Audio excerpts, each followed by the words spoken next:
Kita tahu bahwa dampak lingkungan, dampak kerusakan lingkungan dan perubahan iklim itu sekarang betul-betul sangat kelihatan dan nampak nyata. Kerusakan lingkungan yang telah banyak mengakibatkan bencana banjir, tanah longsor, kekeringan, dan musibah-musibah lainnya. Dan perubahan iklim dunia telah mengakibatkan musim yang tidak menentu, perubahan suhu yang sudah kita rasakan, dan juga kenaikan air laut.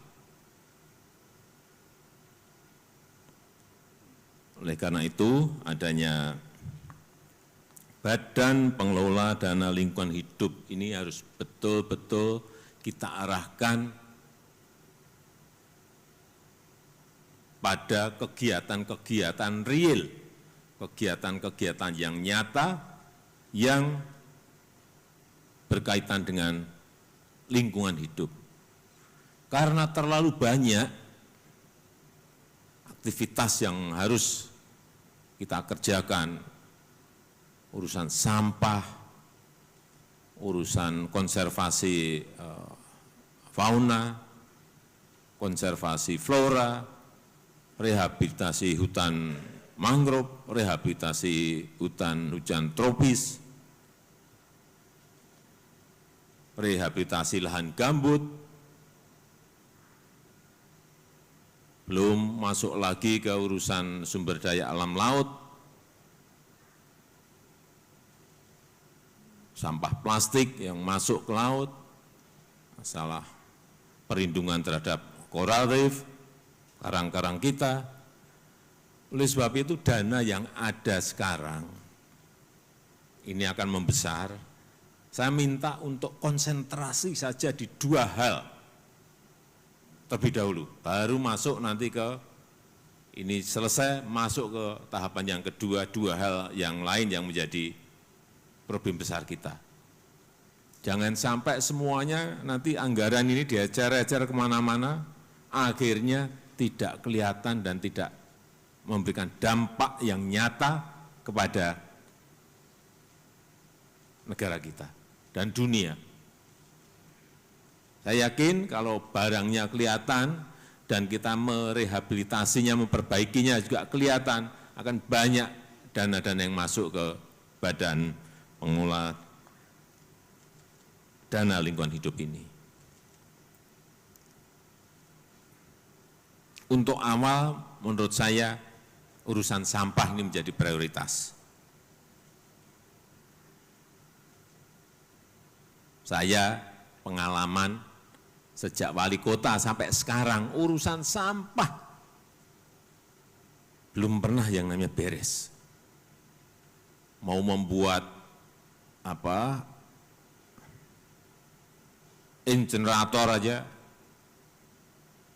urusan yang namanya tipping fee, sampai sekarang itu di Solo belum, sudah saya mulai awal dulu.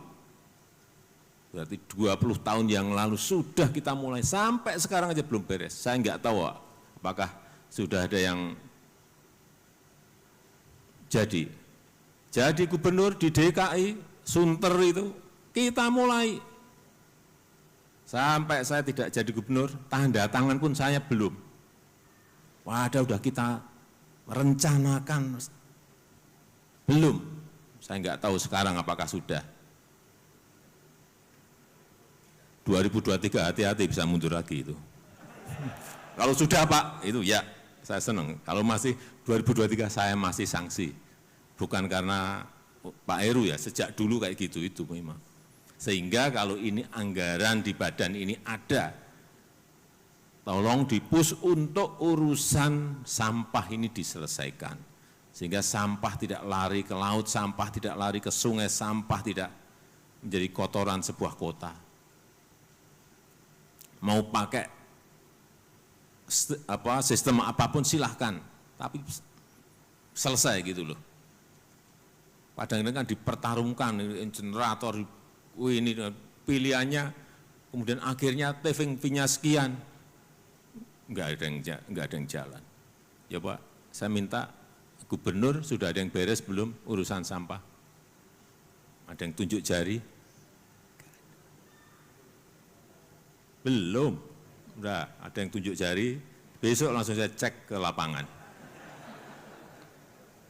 Belum ada, karena saya tahu, belum ada. Belum. Ini harus segera diselesaikan. Barangnya nyata, dananya ada, tapi belum beres-beres. Urusan satu ini. Yang kedua yang berkaitan nanti dengan lingkungan hidup, kehutanan. Ini juga konsentrasi saja, tidak usah kemana-mana dulu lah. Karena mangrove ini betul-betul bisa mereduksi 8-12 kali lipat dibandingkan hutan biasa. Sehingga dampaknya langsung kelihatan.